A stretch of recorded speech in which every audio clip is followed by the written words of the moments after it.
అంటే దోచుకునేవాడు అంటే అందరు హృదయాలు దోచుకుని అందరికీ అభిమానులు అయితేనేమి తెలుగు ప్రేక్షకుల మా దేవుడికి అయితే కృతజ్ఞతలు తెలియజేసుకుంటున్నాను. సరే అది అయిపోయింది, ఇక ఒకసారి అది అయిపోతే స్విచ్ ఆఫ్. ఇక అది అయిపోయింది. మన హిందూపురం డెవలప్మెంట్, మన హిందూపురం అభివృద్ధి దాని గురించి కూడా జరుగుతూ ఉండింది. ఎప్పటికప్పుడు సీఎం గారితో మాట్లాడుతున్నాను. స్పెషల్ డెవలప్మెంట్ కింద ఏదైతే పనులు అప్పుడు మనం 60 లక్షలు అప్పుడు మన టౌన్ సిమెంట్ రోడ్ల కోసం వాటి కోసం మనం అప్పుడు ఆయన కేటాయించారు. ఆయన అటువంటి దానికి చాలా అభిమానం హిందూపురం. ఎందుకంటే నాన్నగారి నుంచి కూడా ఆయన ప్రాతినిధ్యం వహించడం, అలాగే ఎన్నో సందర్భాల్లో చెప్పడం జరిగింది. మిగతా ఆయన సొంత నియోజకవర్గం కంటే కూడా ఎక్కువ నిధులు మన హిందూపూర్కి ఆయన కేటాయించడం జరిగిందని. అండ్ అలాగే నేను మొన్న కూడా అన్ని ఫైల్స్ అన్ని కదులుతున్నాయి.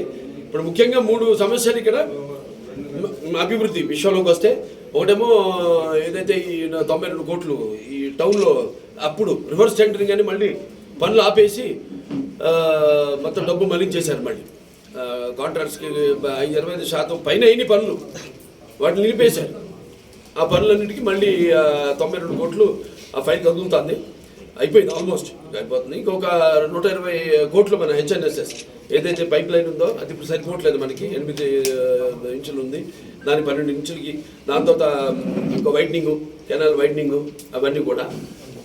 దాని తర్వాత మన ఈ చలమత్తూరు గోరంట్ల ఎత్తిపోతల పథకం ఏదైతే ఉందో అప్పుడు మనం 550 కోట్లు అప్పుడు ఆయన అంతా డిపిఆర్ అంతా ఆయనకి గవర్నమెంట్ ఇవ్వడం జరిగింది.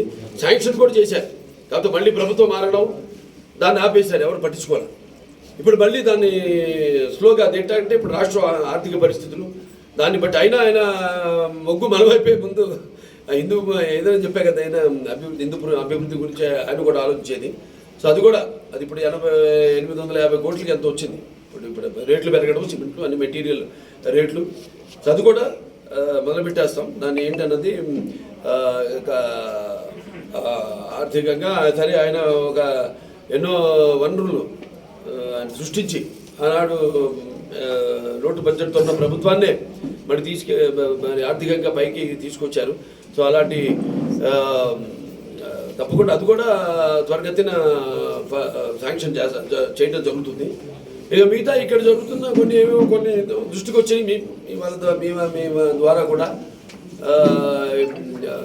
ఈ పక్క రాష్ట్రాల్లోంచి మద్యం రావడం అది ఇది అయ్యి ఆయన పోలీసు వాళ్ళంతా కూడా చాలా నిబద్ధతతో చాలా వాటిని అరికట్టడానికి వాళ్ళు పూర్తిగా వాళ్ళ పనులు చేస్తున్నారు వాళ్ళు. సో ఇవన్నీ కూడా ఇంకా ఎన్నో పరిశ్రమలు రావాలి. పరిశ్రమలు కూడా రావడానికి సిద్ధంగా ఉన్నాయి. కొన్ని వాటితో కూడా చర్చించడం జరుగుతుంది. రైజా వాళ్ళు అయితేనేమి అప్పుడు అట్లాంటి వాళ్ళు కూడా ముందుకు రావడం. ఇట్లా మళ్ళీ మనం ఇప్పుడు ఏంటంటే సింగిల్ విండో సిస్టమ్ అంతా క్లియర్గా ఉంది వాళ్ళకి.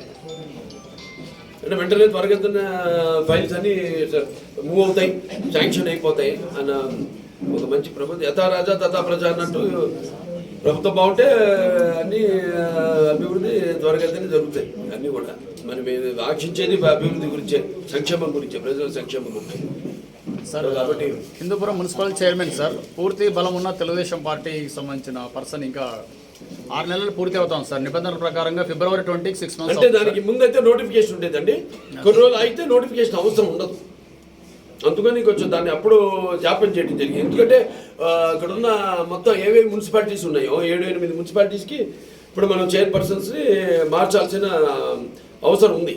ఎందుకంటే వాళ్ళు అభివృద్ధి పట్ల వాళ్ళు మొగ్గు చూపించడం, మారడం, పార్టీలు మారడం అలా.